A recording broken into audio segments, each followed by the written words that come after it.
आजकल finance act 2023 के तहत जो अमेंडमेंट हुआ सेक्शन 43B एच नया इंसर्ट किया गया, उसके कारण बहुत सारा कंफ्यूजन है।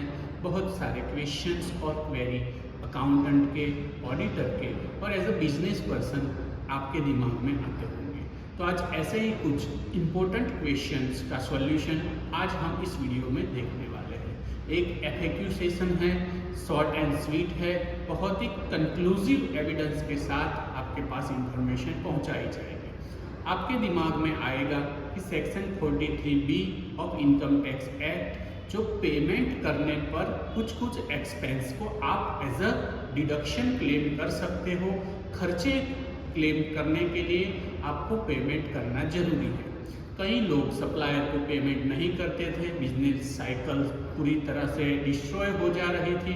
उसके कारण जो MSME मतलब जो स्मॉल उद्योगकार है, माइक्रो उद्योगकार है, उनके लिए गवर्नमेंट ने बेनिफिट के लिए ये सेक्शन लाया और साथ साथ में section 15 of the MSME act को भी एम्पावर करने के लिए ये अमेंडमेंट फाइनेंस बिल में किया गया है। तो आइए देखिए सबसे पहला क्वेश्चन कि सप्लायर को अगर मुझे कितने दिन में पेमेंट न करने पर मैं एक्सपेंस क्लेम नहीं कर पाऊंगा। तो सेक्शन 15 ऑफ MSME एक्ट बताता है कि आपका सप्लायर के साथ एग्रीमेंट है, वो डेट तक या फिर 45 दिन के अंदर आपको उसको पेमेंट करना जरूरी है। अगर वो एक्सपेंस हम कब क्लेम कर पाएंगे, तो जो फाइनेंशियल ईयर में आपने एक्सपेंस का पेमेंट किया होगा, उसी फाइनेंशियल ईयर में आप वो एक्सपेंस को as a deduction of profit में से एक्सपेंस आप बात करके अपना टैक्स कैलकुलेशन बनाएंगे। ये हो गए दो क्वेश्चन। अभी तीसरा क्वेश्चन आएगा कि हम एग्रीमेंट बनाकर रख लें तो क्या डिले पेमेंट कर सकते हैं। ये बहुत सारा टैक्स प्लानिंग करने के लिए बिजनेसमैन या फिर अकाउंटेंट या फिर ऑडिटर के दिमाग में भी एज सच आता होगा, तो नहीं कर सकते, क्योंकि सेक्शन 15 ऑफ MSME एक्ट साफ बताता है कि आप एग्रीमेंट बनाए तो उस एग्रीमेंट में भी मैक्सिमम टाइम लिमिट 45 दिनों से ज़्यादा नहीं होनी चाहिए। तो उस कारण कोई भी केस में, कोई भी संजोग में आप 45 दिन के अंदर पेमेंट जो भी आपका सप्लायर आपको गुड्स या सर्विस दे रहा है उसका आपको कंपलसरी करना होगा।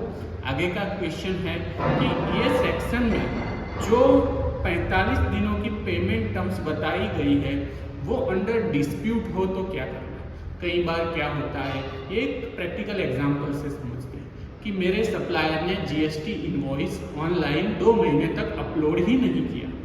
कोई भी रीज़न हो सकता है, जेन्युइन रीज़न के तौर पे गुड्स बेहतर नहीं था, सर्विस बेहतर तरीके से डिलीवर नहीं हुई थी, कोई डिसएग्रीमेंट था। तो ये सारी बातें मुझे 15 दिन में सॉर्ट आउट करके उस 15 दिन के नेक्स्ट डे से 45 दिन गिनने हैं, या फिर जिस दिन पर वो समाधान हो जाए, credit note debit note issue हो जाए, उस दिन से 45 दिन गिनकर मेरे को पेमेंट टर्म्स कंप्लीट करनी है। पर एक प्रैक्टिकल केस ऐसा भी हो सकता है कि मेरा सप्लायर मुझे GST में क्रेडिट मिल ही नहीं रही है, वो बिल ऑनलाइन अपलोड ही नहीं कर रहा है। तो उस केस में ये केस अंडर डिस्प्यूट कैलकुलेट करके उसका बेनिफिट अगर सप्लायर ले जाए तो उस केस में क्या करना है, तो आप सिंपली क्रेडिट नोट या डेबिट नोट इश्यू करके अपना जो भी आपने क्रेडिट अवेल कर लिया है उसको रिवर्स कर सकते हो, या फिर उसने अवेल कर लिया है तो आप उसको रिवर्स करने के लिए बोल सकते हो। ये सिर्फ पेमेंट की बात हो गई। आप जो भी डिस्प्यूट हो वो मैक्सिमम 15 दिन के अंदर सॉर्ट आउट कीजिए और जो दिन पे वो डिस्प्यूट सॉल्व होता है उससे 45 दिनों के अंदर आपको पेमेंट कर देना है।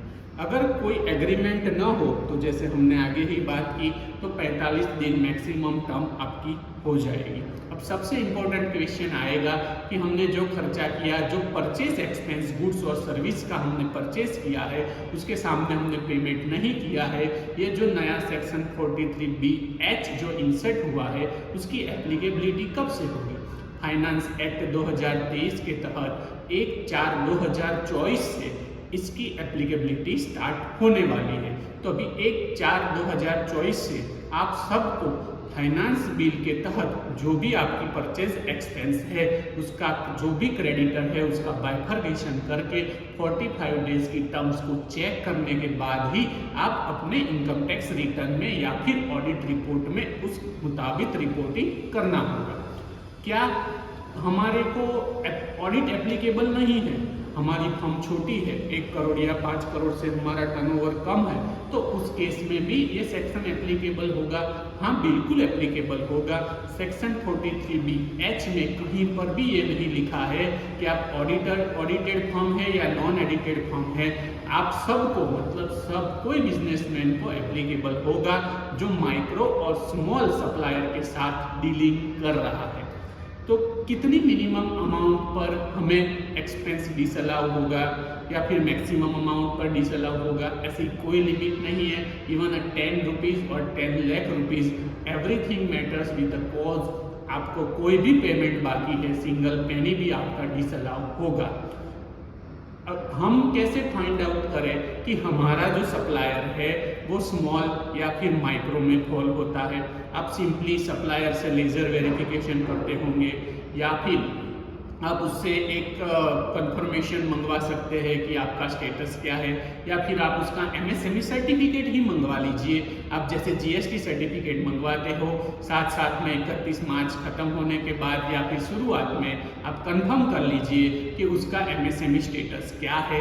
अगर वो माइक्रो और स्मॉल स्टेटस में फॉल होता है तो ये सेक्शन आपको एप्लीकेबल हो जाएगा। अगर ऐसे सप्लायर का पेमेंट आप नहीं कर पाओगे तो आपके जो परचेज एक्सपेंसेस गुड्स और सर्विसेज के हैं वो डिसअलाउड हो जाएंगे as per the income tax act. आप GST की वेबसाइट पर से भी उसका टेंटेटिव टर्नओवर का अमाउंट देख सकते हो, जैसे आप GST नंबर या PAN नंबर डाल के उसका search as a taxpayer result देखोगे।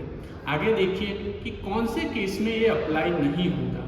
जो भी सप्लायर जिससे हम डीलिंग कर रहे हैं, माल या सर्विस खरीद रहे हैं, उसका टर्नओवर माइक्रो और स्मॉल से ज़्यादा होगा, मतलब 50 करोड़ से ज़्यादा टर्नओवर वाले सप्लायर को एप्लीकेबल नहीं होगा।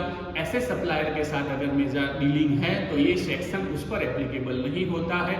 उसका पेमेंट बाकी है नहीं बाकी है, ये सेक्शन उसकी बात नहीं करता है। तो जो भी सप्लायर का टर्नओवर 50 करोड़ से ज़्यादा है उस केस में ये सेक्शन अप्लाई नहीं होगा। मैंने कई बार अभी जनरल प्रैक्टिस क्या होती थी कि हमने एज ए लेबर कॉन्ट्रैक्ट कोई सर्विस अवेल की, एज हमारा एक्सपेंस हुआ और हमने उस पर TDS काट दिया है, पर हम उसे एज ए एक्सपेंस बुक करते थे। अगर TDS नहीं काटा है तो गवर्नमेंट 30% के हिसाब से हमारे से टोटल टैक्स भरवाती थी, मतलब एक्सपेंस डिसअलाउ करती थी। पर अब एक सेक्शन आने के बाद TDS काटा होने के बावजूद भी अगर आपने पेमेंट नहीं किया है तो आपका एक्सपेंस डिसअलाउ होगा। ये बहुत इंपॉर्टेंट है। आप as a business expense claim कर TDS डिडक्ट कर रहे हो तो ये एक लॉ का आपने फॉलो किया और उसको कंप्लाई किया। साथ साथ में सेक्शन 43B(H) को भी कंप्लाई करना जरूरी है, उस सप्लायर को पेमेंट करना जरूरी है। अगर उसका पुराना बिलिंग बाकी है, पुराने साल का आउटस्टैंडिंग बैलेंस शीट में खड़ा है, तो उसका क्या होगा? ये सेक्शन उसके बारे में कोई बात नहीं करता। वो एक्सपेंस डिसअलाउ नहीं होगा, वो वही का वही रहेगा। ऐसा नहीं है कि उसको हमको फिर एज ए इनकम बुक करना है और हमको ज़्यादा टैक्स भरना है। हमको अभी 1/4/2024 के बाद से जो एक्सपेंस एज ए परचेज हो रहे हैं उसको हमें कंसीडर करके उसका एज ए डिसअलाउंस, अगर पेमेंट 45 दिन में नहीं हुआ है या फिर let's say as a practical scenario आप जिस दिन पेमेंट करोगे उस साल में, अगर 22-23 का पेमेंट 22-23 में करते हो, 45 दिनों के बाद भी करते हो, फिर भी आप क्रेडिट ले सकते हो। 23-24 का पेमेंट 23-24 के बदले 24-25 में करते हो तो एक्सपेंस 24-25 में क्लेम होगा इनकम टैक्स की कैलकुलेशन के पर्पज से। मतलब जिस साल में आप एक्सपेंस क्लेम करते हो उस साल में आपने पेमेंट किया हुआ होना चाहिए। या फिर सिंपली आप समझिए इस साल में पेमेंट नहीं कर पाए तो वो गया खर्चा, हमको नहीं मिलेगा, ऐसा नहीं है। जब भी पेमेंट करोगे तब वो एक्सपेंस आप इनकम में से डिडक्ट करके टैक्स कंप्यूट करके अपना फाइलिंग करेंगे। क्या ऑडिटर को ये चेक करना पड़ेगा? बिल्कुल चेक करना पड़ेगा।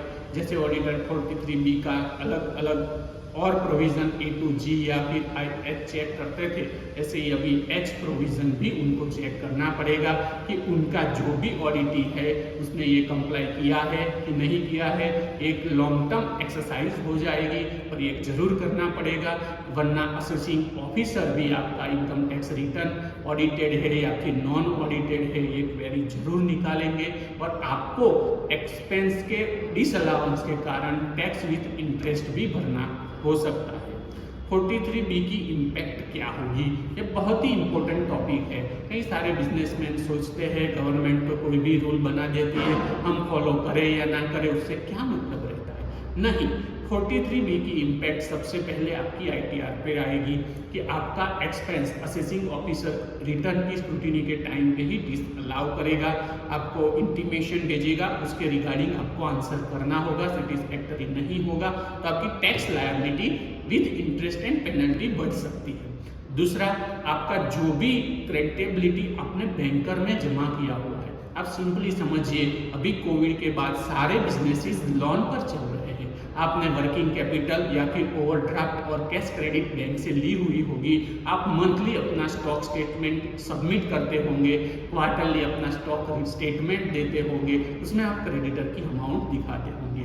अगर आपका क्रेडिटर ही जो बैंक के आपका ऑडिट रिपोर्ट में मिसमैच दिखाएगा तो वहीं पर ही आप फंसोगे और आपकी रिपोर्टिंग या तो ऑडिट रिपोर्ट में गलत हो जाएगी या तो स्टॉक स्टेटमेंट में गलत हो जाएगा। एट द एंड बैंकर के सामने आपकी क्रेडिटेबिलिटी लो हो जाएगी।